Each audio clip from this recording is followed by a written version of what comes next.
Today we're going to show you how to replace the filter in your Ridgid portable shop vac. What you're going to want to do, pull the two levers that hold the shop vac in place.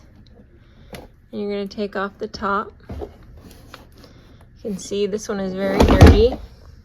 You may even want to wear gloves for this project. So you can see the filter here. You'll then want to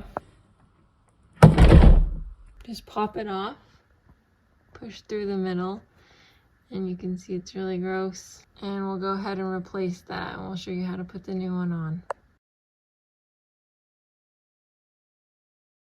So once you've got it all cleaned out, you're going to want to open the latches.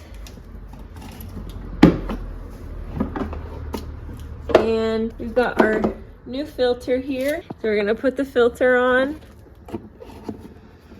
Just slide it through. You'll just want to push it on. Feed the point through this hole.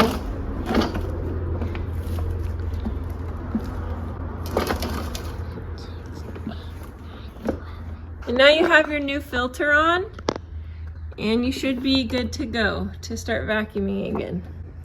Put it on. You just put the top of the vacuum on and then clip the sides in. And you'll hear it click into place. Thanks for watching, and hopefully you'll subscribe to Big Al Repairs.